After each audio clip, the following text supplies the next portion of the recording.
Adnan water tank लाए हैं खास एंटी बैक्टीरियल वाटर टैंक्स, जिससे आपको मिले शुद्ध पानी हमेशा। Adnan water tank, safe and healthy water storage solution. अस्सलाम वालेकुम नाज़रीन, आइए नजर डालते हैं देश की राजधानी नई दिल्ली और उत्तर प्रदेश से खास खबरों पर। दिल्ली में साप्ताहिक बाजार लगाने वालों के लिए खुशखबरी है। बाजार लगाने की टकटकी लगाए बैठे हजारों लोग सोमवार यानी आज से बाजार लगा पाएंगे। दिल्ली सरकार ने इसकी परमिशन दे दी है। कोविड संक्रमण को देखते हुए अभी तक पूरी तरह से यह बाजार नहीं खुल रहा था, लेकिन इस वजह से उनकी परेशानी बढ़ी हुई थी। आपको बता दें कि मुख्यमंत्री अरविंद केजरीवाल ने ट्वीट करके कहा है कि आम आदमी पार्टी की सरकार गरीबों के जीवन को लेकर संजीदा है, साथ सभी के बेहतर हेल्थ को भी बेहतर रखने का इंतजाम कर रही है। सोमवार यानी आज से दिल्ली के सभी साप्ताहिक बाजार खुल पाएंगे। तो वहीं मुख्यमंत्री ने दिल्ली वालों से अपील की है कि कोविड प्रोटोकॉल का पालन भी करें। साप्ताहिक बाजारों को नियम के तहत खोला जाएगा। कोरोना के बढ़ते मामलों के बीच दिल्ली के 2700 बाजारों को बंद कर दिया गया था, लेकिन अब कोरोना कम होने की वजह से इसे खोलने के फैसले से साप्ताहिक बाजार के जरिए रोजी रोटी कमाने वालों को राहत मिलेगी। बीजेपी भी बाजार खोलने के लिए लगातार दबाव बना रही थी। पिछले दिनों ही प्रदेश बीजेपी अध्यक्ष ने साप्ताहिक बाजारों को खोलने की मांग करते हुए कहा कि जब दिल्ली की शराब की दुकानें और मॉल खुल सकते हैं तो इन बाजारों में दुकान लगाने वाले लाखों लोगों की रोजी रोटी पर परेशानियां क्यों बरकरार है, और इसे लेकर बीजेपी ने विरोध प्रदर्शन भी किया था। कोविड-19 संक्रमण को देखते हुए दिल्ली सरकार ने ग्रेडेड रिस्पांस एक्शन प्लान यानी ग्रैप को तत्काल प्रभाव से लागू कर दिया है। जारी गाइडलाइंस में अधिकारियों की जिम्मेदारी भी तय की गई है। आपको बता दें कि रविवार को आपदा प्रबंधन प्राधिकरण की तरफ से ऑर्डर ऑफ अलर्ट में दिल्ली सरकार स्वास्थ्य विभाग के अतिरिक्त मुख्य सचिव को सुबह और शाम को हेल्थ बुलेटिन जारी करने का निर्देश दिया गया है, और इसी तरह सूचना और प्रसार सचिव, डीएम, डीसीपी के साथ दूसरे अधिकारियों को भी ग्रैप को लेकर सतर्कता बरतने का निर्देश जारी किया गया है। बताया जा रहा है कि डीडीएमए ने यह भी तय किया है कि सभी DMRWA, market association, mall association, bar association और इससे जुड़े लोगों को ग्रैप से अवगत कराएंगे। इस ग्रेडेड रिस्पांस एक्शन प्लान में यह बताना होगा कि कोरोना के चलते कब और किन हालात में क्या एक्शन लिया जाएगा। ग्रैप में 4 तरह के अलर्ट होंगे।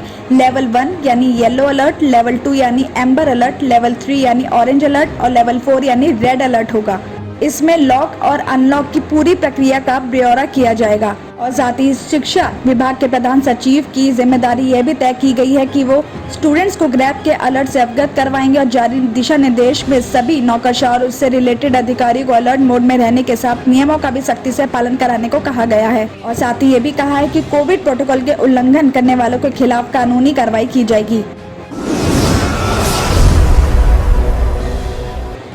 यमुना एक्सप्रेसवे पर 2 अलग अलग हादसों में 4 लोगों की मौत हो गई और 20 लोग गंभीर रूप से घायल हो गए। बताया जा रहा है कि दिल्ली के विकासपुरी में रहने वाली एक फैमिली वृंदावन में के बिहारी मंदिर के दर्शन करने के लिए गई थी, और रात करीब 1 बजे चारों लोग होंडा सिटी गाड़ी में सवार होकर यमुना एक्सप्रेसवे से होते हुए दिल्ली लौट रहे थे। जहां यमुना एक्सप्रेसवे पर कार का टायर पंचर हो गया तो सभी लोग गाड़ी से नीचे उतर के टायर बदलने लगे। वहीं इसी बीच पीछे से तेज रफ्तार में आए एक गाड़ी ने सभी को बुरी तरह से रौंद दिया। बताया जा रहा है कि इस हादसे में रेलवे से सेवानिवृत्त वरिष्ठ अधिकारी कंचन शर्मा, उनका बेटा और भतीजी की मौत हो गई, जबकि दिल्ली पुलिस में दरोगा बहन गंभीर रूप से घायल हो गई। वहां की पुलिस और एक्सप्रेसवे कर्मियों ने सभी को हॉस्पिटल में एडमिट करवाया, जहां पे फैमिली के 3 मेंबर्स को मृत घोषित कर दिया गया और बहन को आईसीयू में एडमिट करवाना पड़ा। तो वहीं दूसरी तरफ दादरी के ईस्टर्न पेरिफेरल एक्सप्रेसवे पर खड़े ट्रक में पंजाब से बिहार जा रहे यात्रियों से खचाखच भरी बस ने टक्कर मार दी। बताया जाए कि रविवार सुबह करीब 5 बजे जब बस टोल के पास पहुंची तो किनारे एक ट्रक खड़ा हुआ था, और तेज गति से जा रही बस के ड्राइवर को झपकी आने पर ट्रक में पीछे से टक्कर हो गई। तेज आवाज और घायलों की चीख पुकार सुनकर दूसरे गाड़ियों के ड्राइवर भी रुक गए और पुलिस को जानकारी दी गई, और इस हादसे में बस सवार एक महिला की मौत हो गई, जबकि 19 यात्री गंभीर रूप से घायल हो गए। इस घटना की रिपोर्ट दर्ज करके ड्राइवर को गिरफ्तार कर लिया गया है, और महिला की पहचान नहीं हो पाई है, और दूसरे यात्रियों को दूसरी बस में बैठाकर भेज दिया गया। दिल्ली से सटे गाजियाबाद से खबर आ रही है कि गाजियाबाद में स्टंटबाजी कुछ युवकों को भारी पड़ गई। बारिश में कार की खिड़की से बाहर निकल के स्टंट करने के मामले में 3 कारों में सवार युवकों का ट्रैफिक पुलिस ने 62,000 का चालान काटा है। मामला विजयनगर थाना एरिया का है। रविवार को बारिश के दौरान 3 कारों में सवार होकर युवकों सड़कों पर निकले और हूटर बजाते हुए खिड़कियों से बाहर निकलकर स्टंट करते हुए दिखाई दिए। आपको बता दें कि युवकों के इस स्टंट करने का वीडियो भी सोशल मीडिया पर काफी ज्यादा वायरल हो गया। पुलिस ने वायरल वीडियो के आधार पर ही तीनों गाड़ियों को ट्रेस करके चालान काटा है। ये वायरल वीडियो प्रताप विहार पुलिस चौकी के पास का बताया जा रहा है, जिस समय बारिश हो रही है और इस बीच कुछ गाड़ियां रास्ते पर सायरन बजाती हुई दौड़ रही हैं। गाड़ियों की चारों खिड़कियां के शीशे खुले हुए हैं और हर एक खिड़की के ऊपर एक एक युवक बैठा हुआ है, जो बाहर की तरफ झांककर हुंटी बाजी करते चल रहे हैं। ज्यादातर गाड़ियां गाजियाबाद नंबर की है, जबकि एक गाड़ी हरियाणा की बताई गई है।